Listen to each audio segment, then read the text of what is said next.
Atomic Habits by James Clear. Part 11. Voiced by Storyteller's Chamber. How to find and fix the causes of your bad habits. In late 2012, I was sitting in an old apartment just a few blocks from Istanbul's most famous street, Istiklal Caddesi. I was in the middle of a 4-day trip to Turkey and my guide, Mike, was relaxing in a worn-out armchair a few feet away. Mike wasn't really a guide. He was just a guy from Maine who had been living in Turkey for 5 years, but he offered to show me around while I was visiting the country and I took him up on it. On this particular night, I had been invited to dinner with him and a handful of his Turkish friends. There were 7 of us, and I was the only one who hadn't, at some point, smoked at least 1 pack of cigarettes per day. I asked one of the Turks how he got started. "Friends," he said. "It always starts with your friends. One friend smokes, then you try it." What was truly fascinating was that half of the people in the room had managed to quit smoking. Mike had been smoke-free for a few years at that point, and he swore up and down that he broke the habit because of a book called Alan Carr's Easy Way to Stop Smoking. "It frees you from the mental burden of smoking," he said. "It tells you, stop lying to yourself. You know you don't actually want to smoke. You know you don't really enjoy this. It helps you feel like you're not the victim anymore. You start to realize that you don't need to smoke." I had never tried a cigarette, but I took a look at the book afterward out of curiosity. The author employs an interesting strategy to help smokers eliminate their cravings. He systematically reframes each cue associated with smoking and gives it a new meaning. He says things like, "You think you are quitting something, but you're not quitting anything because cigarettes do nothing for you. You think smoking is something you need to do to be social, but it's not. You can be social without smoking at all. You think smoking is about relieving stress, but it's not. Smoking does not relieve your nerves, it destroys them." Over and over, he repeats these phrases and others like them. "Get it clearly into your mind," he says. "You are losing nothing and you are making marvelous positive gains not only in health, energy and money but also in confidence, self-respect, freedom and, most important of all, in the length and quality of your future life." By the time you get to the end of the book, smoking seems like the most ridiculous thing in the world to do. And if you no longer expect smoking to bring you any benefits, you have no reason to smoke. It is an inversion of the second law of behavior change, make it unattractive. Now, I know this idea might sound overly simplistic. Just change your mind and you can quit smoking. But stick with me for a minute. Where cravings come from. Every behavior has a surface-level craving and a deeper, underlying motive. I often have a craving that goes something like this: I want to eat tacos. If you were to ask me why I want to eat tacos, I wouldn't say, because I need food to survive. But the truth is, somewhere deep down, I am motivated to eat tacos because I have to eat to survive.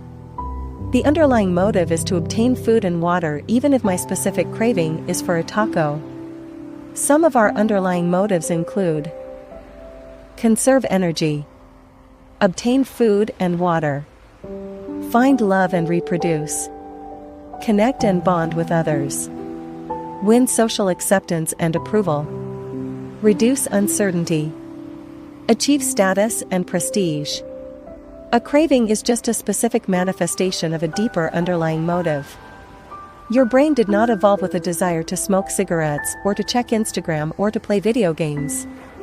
At a deep level, you simply want to reduce uncertainty and relieve anxiety, to win social acceptance and approval, or to achieve status. Look at nearly any product that is habit-forming and you'll see that it does not create a new motivation, but rather latches onto the underlying motives of human nature. Find love and reproduce equals using Tinder. Connect and bond with others equals browsing Facebook. Win social acceptance and approval equals posting on Instagram. Reduce uncertainty equals searching on Google. Achieve status and prestige equals playing video games. Your habits are modern-day solutions to ancient desires. New versions of old vices. The underlying motives behind human behavior remain the same. The specific habits we perform differ based on the period of history. Here's the powerful part: there are many different ways to address the same underlying motive. One person might learn to reduce stress by smoking a cigarette. Another person learns to ease their anxiety by going for a run. Your current habits are not necessarily the best way to solve the problems you face, they are just the methods you learn to use. Once you associate a solution with the problem you need to solve, you keep coming back to it. Habits are all about associations. These associations determine whether we predict a habit to be worth repeating or not. As we covered in our discussion of the first law, your brain is continually absorbing information and noticing cues in the environment.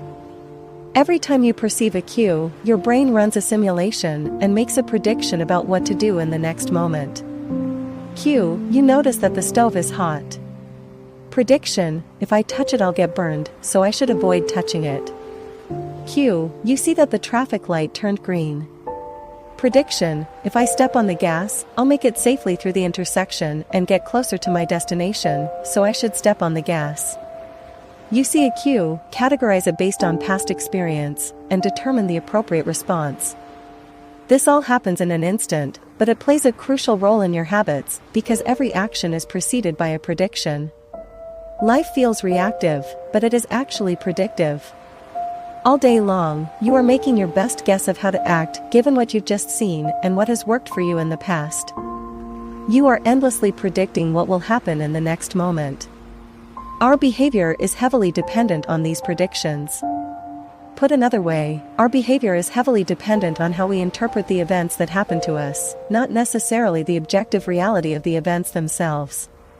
Two people can look at the same cigarette, and one feels the urge to smoke while the other is repulsed by the smell. The same cue can spark a good habit or a bad habit depending on your prediction. The cause of your habits is actually the prediction that precedes them. These predictions lead to feelings, which is how we typically describe a craving, a feeling, a desire, an urge. Feelings and emotions transform the cues we perceive and the predictions we make into a signal that we can apply. They help explain what we are currently sensing.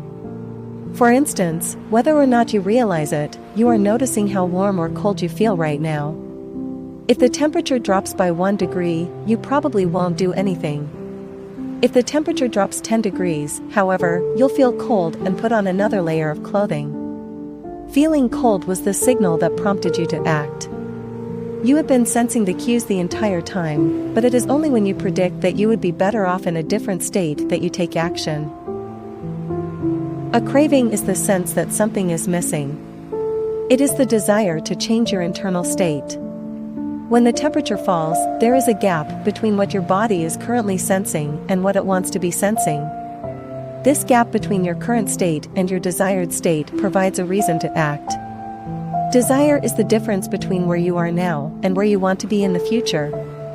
Even the tiniest action is tinged with the motivation to feel differently than you do in the moment. When you binge eat or light up or browse social media, what you really want is not a potato chip or a cigarette or a bunch of likes. What you really want is to feel different.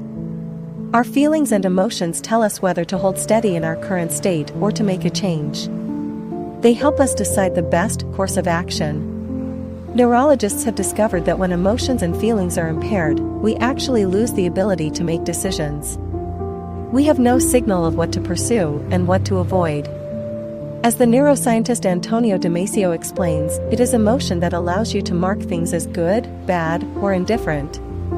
To summarize, the specific cravings you feel and habits you perform are really an attempt to address your fundamental underlying motives. Whenever a habit successfully addresses a motive, you develop a craving to do it again. In time, you learn to predict that checking social media will help you feel loved or that watching YouTube will allow you to forget your fears. Habits are attractive when we associate them with positive feelings, and we can use this insight to our advantage rather than to our detriment. How to reprogram your brain to enjoy hard habits. You can make hard habits more attractive if you can learn to associate them with a positive experience. Sometimes, all you need is a slight mindset shift. For instance, we often talk about everything we have to do in a given day. You have to wake up early for work. You have to make another sales call for your business. You have to cook dinner for your family. Now, imagine changing just one word. You don't have to. You get to. You get to wake up early for work. You get to make another sales call for your business. You get to cook dinner for your family. By simply changing one word, you shift the way you view each event. You transition from seeing these behaviors as burdens and turn them into opportunities. The key point is that both versions of reality are true. You have to do those things, and you also get to do them. We can find evidence for whatever mindset we choose. I once heard a story about a man who uses a wheelchair. When asked if it was difficult being confined, he responded, "I'm not confined to my wheelchair, I am liberated by it. If it wasn't for my wheelchair, I would be bedbound and never able to leave my house." This shift in perspective completely transformed how he lived each day. Reframing your habits to highlight their benefits rather than their drawbacks is a fast and lightweight way to reprogram your mind and make a habit seem more attractive. Exercise. Many people associate exercise with being a challenging task that drains energy and wears you down. You can just as easily view it as a way to develop skills and build you up. Instead of telling yourself, "I need to go run in the morning," say, "It's time to build endurance and get fast." Finance. Saving money is often associated with sacrifice. However, you can associate it with freedom rather than limitation if you realize one simple truth: living below your current means increases your future means. The money you save this month increases your purchasing power next month.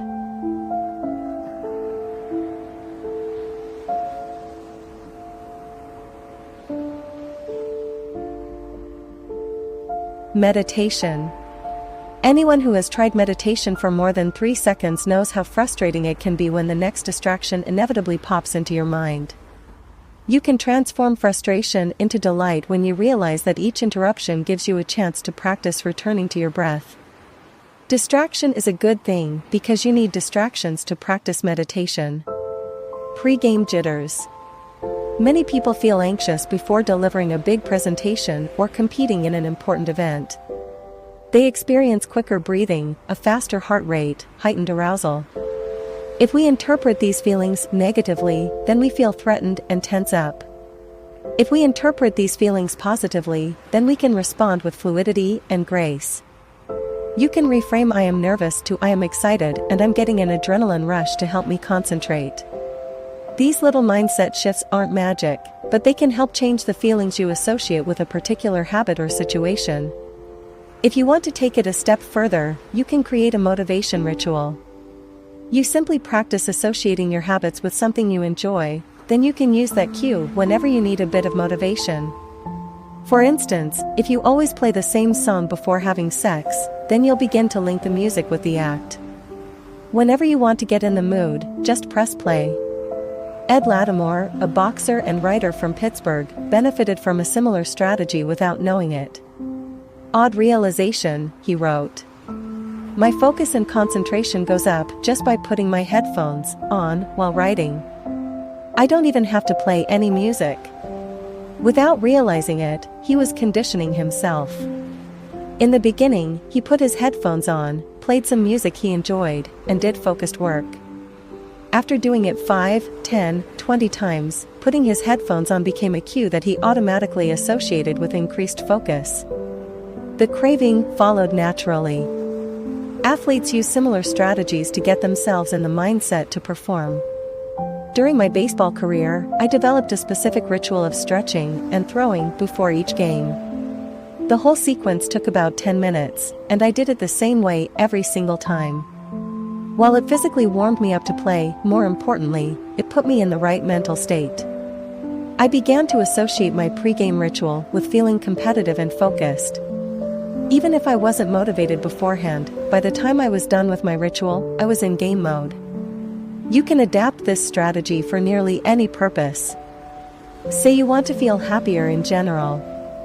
Find something that makes you truly happy, like petting your dog or taking a bubble bath, and then create a short routine that you perform every time before you do the thing you love. Maybe you take 3 deep breaths and smile. 3 deep breaths. Smile. Pet the dog. Repeat. Eventually, you'll begin to associate this breathe and smile routine with being in a good mood. It becomes a cue that means feeling happy. Once established, you can break it out anytime you need to change your emotional state. Stressed at work? Take 3 deep breaths and smile. Sad about life? 3 deep breaths and smile. Once a habit has been built, the cue can prompt a craving, even if it has little to do with the original situation. The key to finding and fixing the causes of your bad habits is to reframe the associations you have about them. It's not easy, but if you can reprogram your predictions, you can transform a hard habit into an attractive one. Chapter Summary. The inversion of the second law of behavior change is make it unattractive.